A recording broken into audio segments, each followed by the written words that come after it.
오늘 요 마가복음 6장 12절에서 20절까지의 말씀에는 크게 두 가지의 사건을 담아내고 있습니다.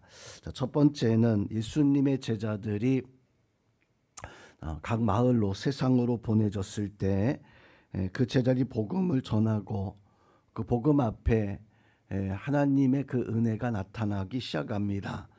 말씀의 은혜를 통해서 14절 말씀에서 보면 예수님이 그 이름이 드러났다라고 이렇게 말씀해 주고 있고, 또 13절 말씀에서 보니까 많은 귀신이 쫓겨나고 또 병자들에게 기름을 발라서 고치었더라라고 이렇게 말씀을 해주고 있습니다.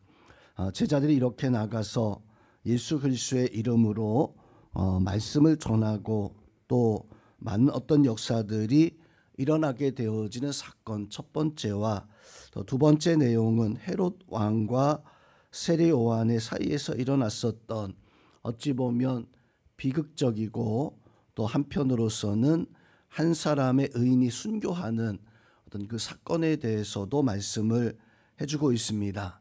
헤롯은 예수님에 대한 소문을 듣게 되어집니다. 바로 이 예수님이 갈릴리 지역에서 복음을 증거한다라고 하는, 또 많은 질병과 귀신과 어떤 하나님의 역사들이 나타나는, 그것이 예수님 혼자 행하였을 때에는 그저 그냥 그런 소문이었었겠지만 이제 예수님의 제자들까지 합세해서 행하였을 때 그 소문이 강물같이 바로 흘러나가는 어떤 그런 역사가 있었습니다. 그래서 이 헤롯은 세례 요한이 살아났다라고 이렇게 여기기도 하고, 혹은 선지자들이 다시 일어났다라고 이렇게 여기게 되어지는 이 헤롯과 세례 요한의 순교의 어떤 사건에 대해서도 바로 오늘 본문에서 말씀을 해주고 있습니다. 자, 이 두 사건이 우리에게 어떤 은혜를 더하여 주고, 또 오늘 말씀에 등장하는 사람들 통해서 우리는 어떤 교훈을 받게 되어집니까? 자, 오늘 말씀에서 먼저 제자들을 통해서 나타나는 역사가 우리에게 은혜를 더하여 주고 있습니다. 예수님의 제자, 또 오늘 본문의 말씀의 어떤 배경을 살펴보면 아직 예수님의 사역의 초기 단계였습니다. 예수님이 제자들을 부르시고 이제 제자들과 함께 복음을 전파하기 시작할 그러한 단계, 그러다 보니까 나사렛에 갔을 때에도 예수님이 고향 사람들에게 환영받지 못하고 오히려 그 고향 땅에서는 하나님의 능력이 쉽게 나타나지 않았던 이런 상황 속에서 이 예수님은 제자들을 둘씩 짝을 지어서 파송하게 되어집니다. 예수님이 이때 제자들을 보냈던 것은 70여 명의 제자들을 바로 예수님은 짝을 지어서 보냈을 때였었어요. 자, 이 70여 명의 제자들이 나가서 복음을 전하게 되어지다 보니까 한 사람이 복음을 전할 때보다 35개의 팀이 나가서 복음을 전하게 되어지니까, 또 한 사람이 예수 그리스도에 대한 말씀을 전하고 귀신과 병자의 역사를 이뤄내는 그것보다 오늘 말씀에서 보니까 이 제자들이 나가서 말씀을 전하고 그들이 귀신을 쫓아내고 병자들 기름을 발라서 고쳐냈다라고 하는 이 말씀 통해서 아마도 이 갈릴리 지역에 적지 않은 어떤 소문이 퍼져나가기 시작했을 거예요. 그것이 예루살렘에 있었던 헤롯 왕에게까지 그 소문이 전해지게 되어지고, 헤롯은 이러한 소문을 들었을 때 오늘 14절 말씀에서 보니까 헤롯 왕이 듣고 이르되 이는 세례 요한이 죽은 자 가운데서 살아났다. 그러므로 이런 능력이 그 속에서 일어나고 있다라고 이렇게 바로 말씀을 해주고 있습니다. 자, 제자들이 어떤 사람이었었기에 이런 능력을 나타낼 수 있었을까? 자, 사실 제자들은 그리 어떤 큰 어떤 은혜를 아직 누리지 못했던 때였습니다. 성령의 은혜도 누리지 못했고 또 예수님을 그렇게 깊이 알고 있었던 때도 아니었음에도 불구하고 제자들이 나가서 복음을 전했을 때 이런 능력과 역사가 나타났다라고 하는 것은 참 우리에게도 은혜가 되어지는 말씀이기도 합니다. 이런 제자를 통해서 하나님의 나라가 임하고 이런 제자를 통해서 예수님의 복음이 전해지고 이런 제자를 통해서 어떤 놀라운 성령의 역사까지 나타났다라고 하는 그 사실 통해서 우리도 사실 이 제자들과 별반 다르지 않는 어떤 모습을 가지고 있는, 아니 어쩌면 우리는 더 오래도록 신앙생활을 해왔던 사람들입니다. 그렇다면 제자들이 예수님의 복음을 가지고 나가서 증거했을 때 이런 역사들이 나타났다면 우리에게도 동일합니다. 아니 어쩌면 우리에게 더 큰 역사가 나타날 수도 있습니다. 우리가 나가서 복음을 전하고 또 그 복음 전했을 때 하나님의 역사들이 그 복음을 받는 사람들에게 나타남으로 말미암아 그들의 악한 영이 떠나가고 그의 질병의 문제가 해결되어지는 역사, 제자들에게 있었던 것처럼 또한 우리 신앙 안에서도 이런 역사가 함께 하기를 구하고 믿고 확신해서 또 이 일을 위해서 살아가시는 우리 성도님들 될 수 있기를 주님의 이름으로 축원드립니다. 자, 오늘 제자들 배워서 이 일을 한 것인가, 제자였기 때문에 이 일을 한 것인가.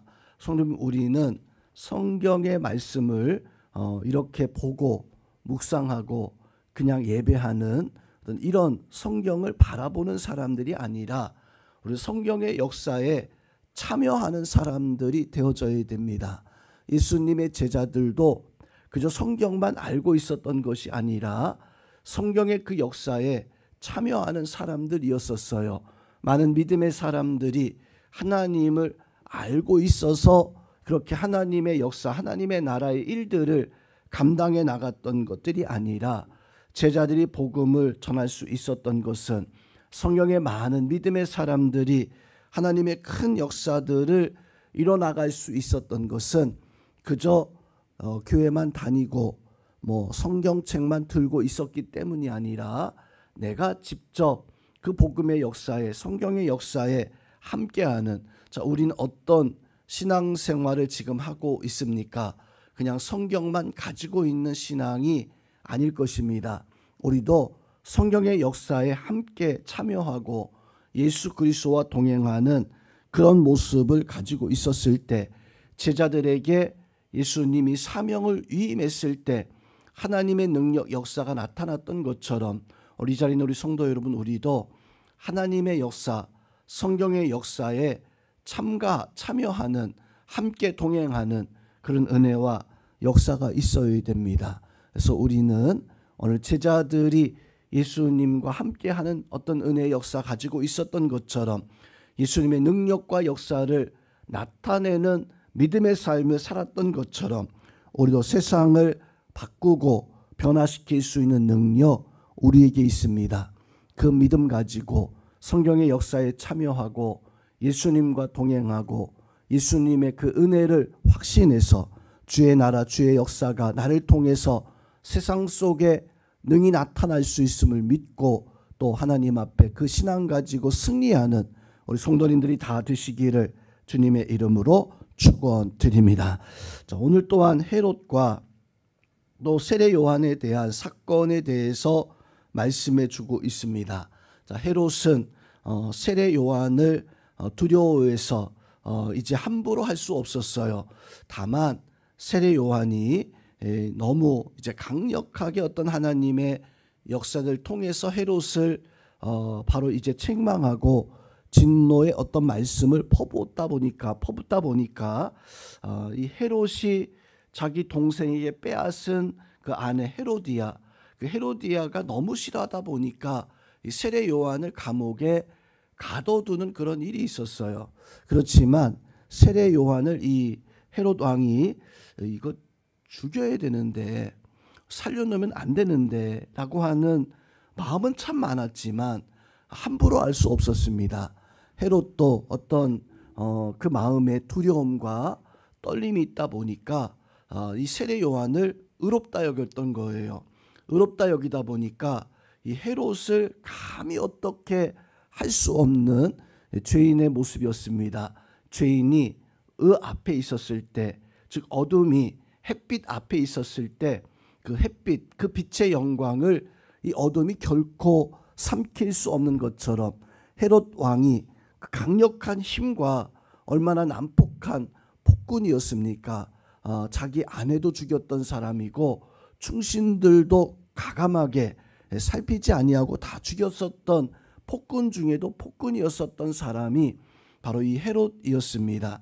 그런데 이 헤롯이 세례 요한을 죽이지 못했다라고 하는 것은 얼마나 의가 이 세례 요한이 강하고 그 앞에 이 헤롯이 두려워했었는가라고 하는 것을 알 수 있기도 합니다. 그런데 이 헤롯 왕의 생일 잔치에 자기가 그 딸에게 약속한 것이 있다 보니까 그만 이 세례 요한을 죽일 수밖에 없었던 그런 사건이 있었는데, 오늘 말씀에서는 그 세례 요한의 의에 대해서 말씀을 해주고 있습니다. 얼마나 하나님 앞에 바르고 의롭게 살았으면 이 악한 헤롯조차도 이 세례 요한을 함부로 하지 못했을까. 하나님 앞에 성도분 우리가 바르게 살아갈 때 세상은 감히 우리를 해하지 못하고 우리를 넘어뜨리지 못한다라고 하는 사실을 우리는 세례 요한을 통해서 깨달아야 됩니다.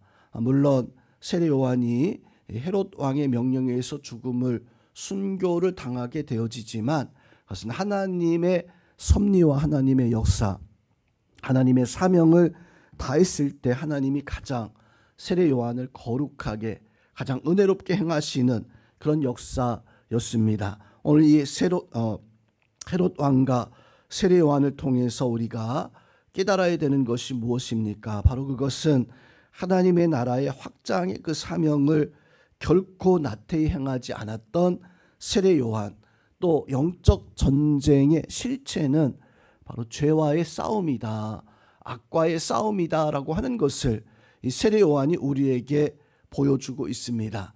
그리고 하나님 앞에 순종하는 그 희생의 가치가 얼마나 귀하고 놀라운가. 오늘 세례 요한을 통해서 우리는 세상에서 의롭게 살아가는 것에 그 귀함의 역사를 깨닫고, 또 우리가 하나님 앞에 참다운 어떤 의를 위해서 영적 전쟁에서 죄를 이기고 승리하는 그런 역사들이 나타나시기를 주님의 이름으로 축원드립니다.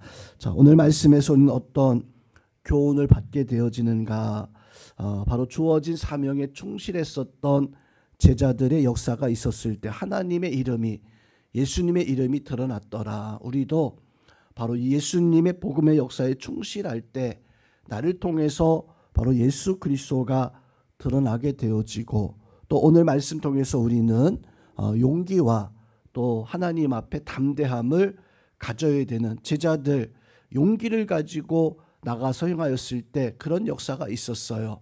세례 요한도 용기를 가지고 행하였을 때 바로 이러한 일들이 있었습니다. 그럼 우리는 하나님의 주권을 믿고 하나님의 다스림을 믿고 이 세상의 주권자 하나님이신 것을, 그것을 깨달아서 하나님의 주권 앞에 온전히 순종하여 바로 하나님의 뜻대로 살아가며 반드시 승리하시는 우리 모든 성도님들 되시기를 주님의 이름으로 축원드립니다. 할렐루야.